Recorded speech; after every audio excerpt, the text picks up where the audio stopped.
Hey YouTube, today I'm going to be reviewing one of the greatest horror films of all time, 1978's Halloween.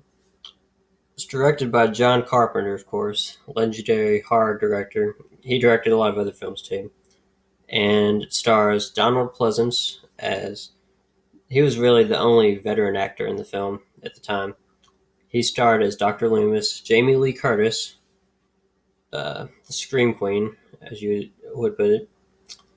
She wasn't really well known then. She was only 19 years old. She played Laurie Strode, and the movie featured P.J. Souls and Nick Castle, notably as Michael Myers, and he went on to become a semi-well-known director. The movie is set mostly in a fictional town in Illinois called Haddonfield. The film begins after the kick-ass intro, that is, on Halloween night in 1963. A young Michael Myers stalks his older sister and goes upstairs to kill her after she apparently has super quick sex with a boyfriend. We see through the young Michael's eyes seeing the murder as she saw it. However, we don't see his face or that he's Judith's 6-year-old brother until he wanders outside in his Halloween outfit and is confronted by his parents.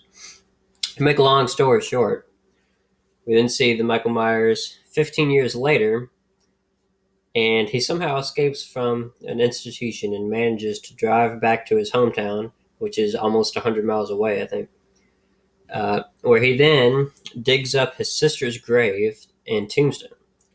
And he takes them with him on his old haunts, basically, you know, relives killing his sister with some other gruesome deeds. Basically, Big Halloween Tour, where he stalks and kills mainly promiscuous female teenagers, reliving his experience from 15 years prior. Laurie Strode, a nerdy virgin played in the film, somehow escapes Michael's wrath until towards the end of the film. However, she miraculously survives the cold and calculating Myers at the very end after she gives herself time by repeatedly stabbing Myers before Dr. Loomis enters the house, shooting his former patient. Myers doesn't die, of course, as he is, after all, the boogeyman. What I find remarkable about this film is how much Carpenter got out of so little. The budget was merely $300,000, which may seem like a lot, but at the time, that wasn't very much even for a horror film. Of course, it ended up grossing over $70 million worldwide, so more than made up for the cost of making it. Not only that, this was also an independent film, and one of the first slasher films. Carpenter really went out on a limb, to be honest, with this one, but it paid off big time. Part of the reason for Halloween's huge success can be traced to its themes and critiques of 1970s American teenagers. Ironically, the cliché popular substance abusers and promiscuous are the first to be stabbed, whereas the quote-unquote pure virgin Laurie is the last to be targeted and miraculously survives.